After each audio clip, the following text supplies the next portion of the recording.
Okay, I'm outside in the rain. Actually, I've got a canopy overhead, but I am just recording the rain that's coming down kind of hard right now.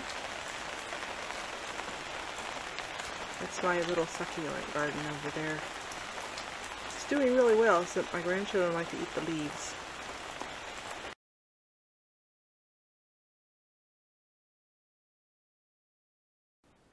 Hi, this is Janice Seagraves.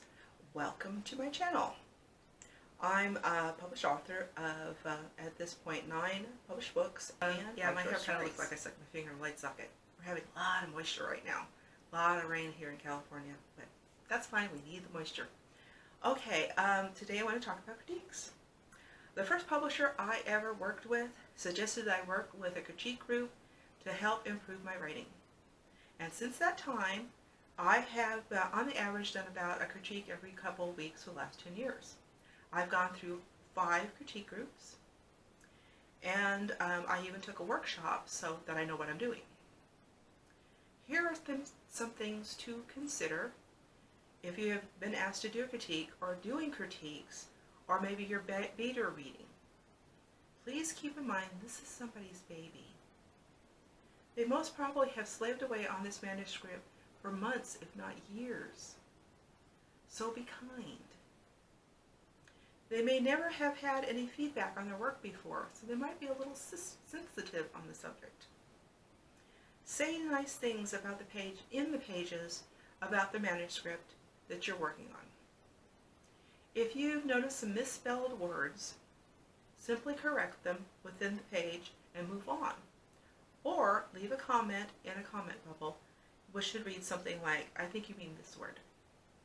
Everyone at some point will have some problems with misspelling a word or two, or maybe it's simply a typo. We all have those brain fart moments, you know? Don't make a big deal about it. Simply correct it and move on. One of the moderators for a critique group that I use most of the time, she likes to say sugar and spice. Mark what you like as well as what needs work.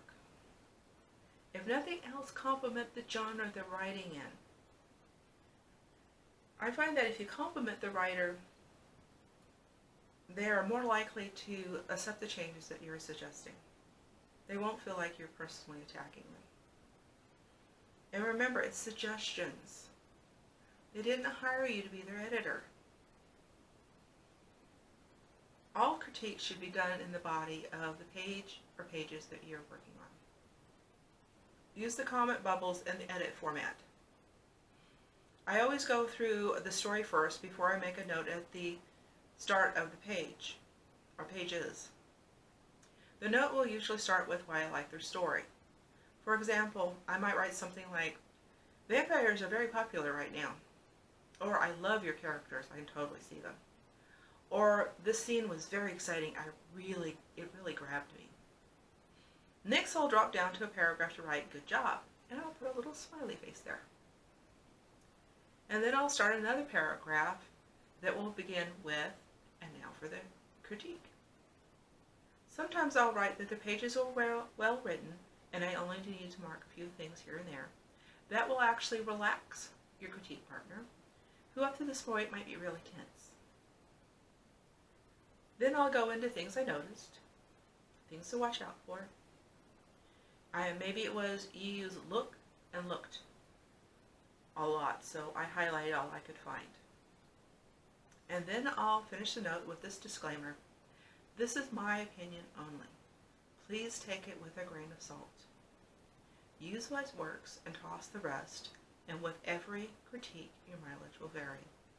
And then I'll sign my first name. Now, what happens if you get a critique you don't like? Simple. Delete it. You don't have to pay any attention to it. If you feel like it's full of malice, this person actually hates your work, ignore it. Now, sometimes you just have to give it a few days and kind of take time to decompress a little, and then go back to the critique, look at it again, and what you took for malice maybe was just a little bit harder than you would have suggested, or they wanted you to take it as, then you can just go through it again. You don't have to take their suggestions. And remember, people, these are just suggestions. They're not the editor that you're to work with. They're just trying to help you get your book into a more readable state.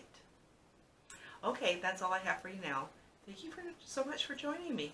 Please like and subscribe, and I'll do another one next week. Thank you. Bye.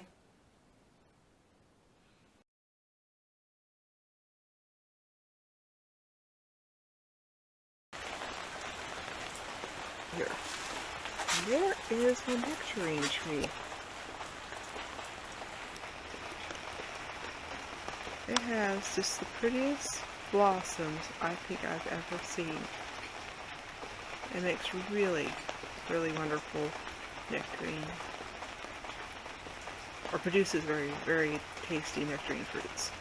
And this one that's a little closer is the peach tree. It's just producing a couple of blooms so far, but they'll be loaded too very, very soon. Can you see that drip right there?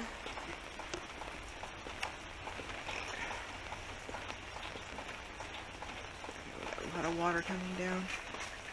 I'm not complaining. We need all the water we can get. I live in California and we've had a drought. You see that water drips right there? Yeah, canopies can get very drippy.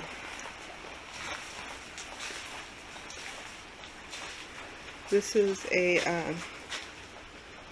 fairy garden my husband and I made, and my grandchildren won't leave that alone either.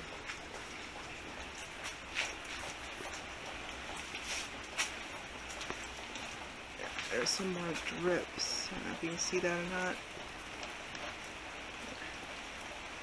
Right there, a bunch of drips coming down.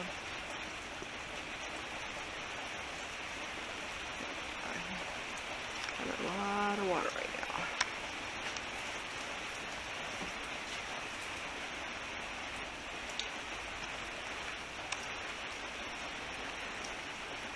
My big tree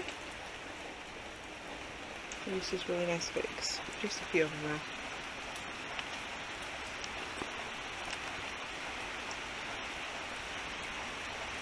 My little frog fountain, the little pump died a few years ago.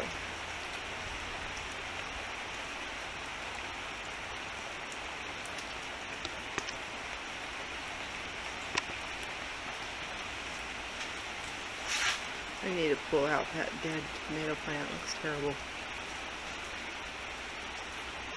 This is my garden. There's some potted trees. We're just leaving them in the pots for now until we figure out what to do with them. You see how long the garden is. I have to weed soon, so I'm going to plant some more stuff.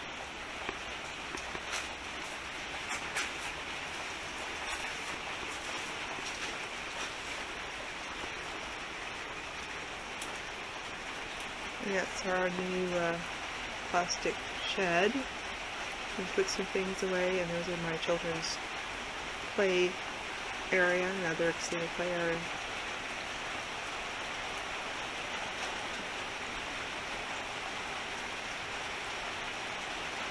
That's come down a little harder.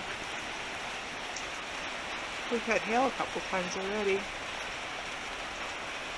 You see any drips? Yeah, there's one.